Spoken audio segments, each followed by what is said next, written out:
योगी आदित्यनाथ के बयान के बाद शंकराचार्य की परिभाषा को लेकर सियासी और धार्मिक घमासान तेज हो गया। ज्योतिर्मठ के शंकराचार्य स्वामी अविमुक्तेश्वरानंद ने सरकार की भूमिका पर गंभीर सवाल उठाते हुए कहा कि शंकराचार्य की पहचान किसी राजनीतिक प्रमाण पत्र से नहीं होती। उन्होंने स्पष्ट किया कि सनातन परंपरा में यह पद धार्मिक और आध्यात्मिक प्रक्रिया से तय होता है, न कि सरकार की घोषणा से। स्वामी अविमुक्तेश्वरानंद ने विधानसभा जैसे मंच से धार्मिक पदों पर टिप्पणी को परंपरा के खिलाफ बताया। साथ ही योगी आदित्यनाथ के योगी होने पर अखिलेश यादव के सवाल के बाद छिड़े विवाद पर कहा कि यह मुद्दा व्यक्तिगत नहीं बल्कि शास्त्रीय और परंपरागत है।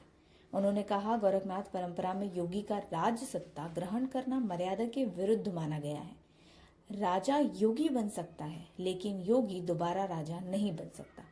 प्रयागराज में पुलिस कार्रवाई पर चुप्पी को उन्होंने संवेदनहीन बताया और राज्यपाल से हस्तक्षेप की मांग की। हमारी सुरक्षा हम किससे बढ़वा लें? जो हमारी हत्या करना चाहता हो उसी से हम कहें कि सुरक्षा करो। आप देखिए, गौ हत्या में सम्मिलित जो लोग हैं, जिनके बारे में पहले से उनका इतिहास है कि ये गौ हत्या में सम्मिलित रहे हैं, गौ हत्यारों को मदद करने वाले लोग हैं, वो जब हमारे ऊपर आक्रमण कर रहे हैं, जब उत्तर प्रदेश की पुलिस हमारे ऊपर आक्रमण कर रही है, इस समय हम उत्तर प्रदेश में बैठे हैं, आपका काशी उत्तर प्रदेश में है, हम किससे मांग करें? इसलिए हमारी रक्षा जो है वो सनातन धर्मी करेंगे, हमारी जो सुरक्षा है वो हमारे भगवान करेंगे। हमारा जो सत्व का बल है, सच्चाई का, हमने यही पढ़ा है, यही सुना है अपने पूर्वजों से शास्त्रों में कि जाको राखे साइया मार सके ना कोई, बाल न बाका कर सके जो जगबैरी होए। सच्चाई में ताकत है, ईश्वर रखवाला है, राम राम कहू बारंबारा, चक्र सुदर्शन है रखवारा। तो हमारा भगवान का जो चक्र सुदर्शन है वही हमारा रक्षक है। हम इनसे कोई सुरक्षा नहीं मांग रहे हैं, न केंद्र सरकार से मांग रहे हैं, न इनसे मांग रहे हैं। उनकी अपनी इच्छा हो वो कुछ भेजेंगे, हम वापस नहीं करेंगे, लेकिन हम क्यों मांगे? हम तो कोई सुविधा भी नहीं मांगते हैं, हम तो कोई सुरक्षा भी आज तक हमने नहीं मांगी है। कहाँ मांगी बताइए? लेकिन महाराज जी, जिस तरीके से आप पे आक्रमण हो रहा है हर चीज को लेकर के, तो कहीं ना कहीं सुरक्षा भी तो जरूरी है। बात है कि जरूरी है, वो तो स्टेट को देखना है। देखिए, अपने नागरिकों की सुरक्षा करने का जो जिम्मेदारी है, दायित्व है, वो स्टेट का है, तो स्टेट देखेगा, हम उसमें क्यों पड़े? धर्म क्षेत्र में राजनीति का हस्तक्षेप कितना? बात यह है कि धर्म क्षेत्र में राजनीति का हस्तक्षेप शब्द जो है बहुत छोटा है। धर्म क्षेत्र को पचा जाने के लिए मगरमच्छ ने बहुत बड़ा मुंह फैला दिया है कि इसमें धर्म क्षेत्र को लील जाओ और हम ही धार्मिक बन जाओ।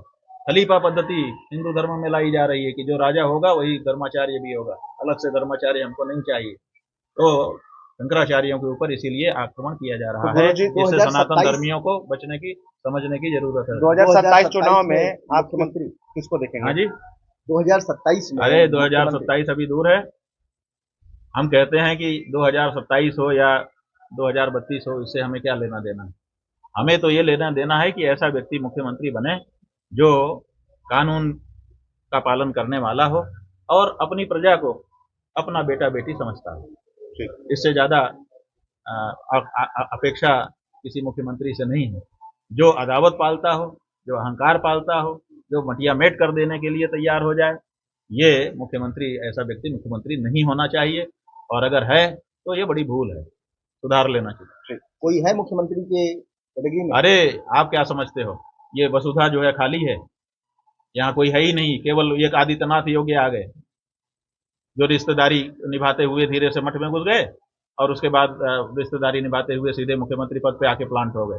वही योग्य है, इसके अलावा तो कोई योग्य संसार में है ही नहीं है। ये कहाँ की परिभाषा आप लोगों ने कर ली? ये देश बहुत उर्वर है, यहाँ पर एक से एक विद्वान, एक से एक कर्मठ लोग हैं, एक से एक योग्य लोग हैं। आप उनको मौका तो दीजिए। ये जाली लोग, ये पाखंडी लोग आकर के बैठ गए हैं, अच्छे लोगों को पीछे इन्होंने दलित कर रखा है।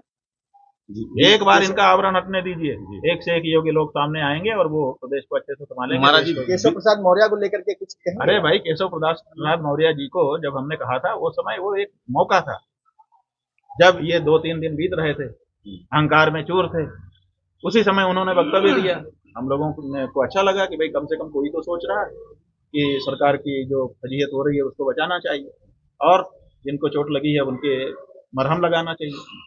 तो उनका वक्तव्य आया, हम लोगों ने उसका उस समय स्वागत कर दिया। इससे ज्यादा हमारा केशव प्रसाद मौर्य जी से क्या लेना देना है, आप बताइए। उसके बाद से कौन सी बात आई?